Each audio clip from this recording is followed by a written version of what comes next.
जन स्वराज का जो आप कैंपेन कर रहे हैं, लोग आ रहे हैं, भीड़ आ रही है, ये क्या है? ये आप कह रहे हैं कि भाजपा के जो वोटर हैं, क्या ये लोग हैं? बिहार में जो लोग भी 30-35 साल से बिहार की व्यवस्था से परेशान हैं और सिर्फ विकल्प के अभाव में लोग परेशान हैं, इसके लिए प्रशांत किशोर और मनीष जी की जरूरत नहीं है। लोगों को मालूम है कि बिहार की स्थिति क्या है, कि बिहार 1990 में भी देश का सबसे गरीब और पिछड़ा राज्य था। 2005 में भी नीतीश कुमार जब मुख्यमंत्री बने तो भी सबसे गरीब और पिछड़ा राज्य था, और आज भी बिहार देश का सबसे गरीब और पिछड़ा ही राज्य है। तो लोगों को ये पता है, लोगों को यहाँ के भ्रष्टाचार का, लोगों की परेशानियों का, शिक्षा ध्वस्त शिक्षा व्यवस्था का, बेरोजगारी का, सबको मालूम है।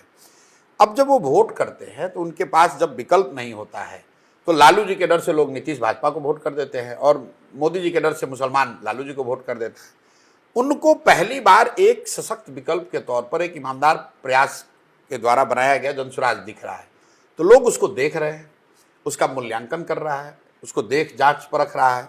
हम ये नहीं कह रहे हैं कि जितने लोग जनसुराज के बारे में बात कर रहे हैं या जिसको परख रहे हैं वो सब जनसुराज का समर्थक है, लेकिन बिहार का एक बहुत बड़ा वर्ग जो बदलाव चाहता है वो जनसुराज को एक विकल्प के तौर पर देख रहा है, और उसमें से बड़ी संख्या में लोग जनसुराज की ओर जुड़ भी रहे हैं।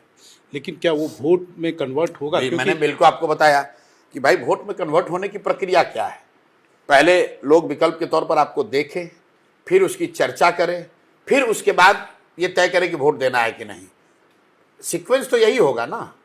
तो सीक्वेंस में पहला वाला तो टिक है, भाई पूरे बिहार में लोग जनसुराज की चर्चा एक ऑल्टरनेट के तौर पर कर रहे हैं। दूसरा, कई लोग उसमें विश्वास कर रहे हैं, इसमें कुछ मेरिट देख रहे हैं, कुछ शिकायत कर रहे हैं, वो प्रक्रिया चल रही है। अब वोट में कन्वर्ट होता है कि नहीं होता है, ये तो वोट के दिन ही पता चलेगा।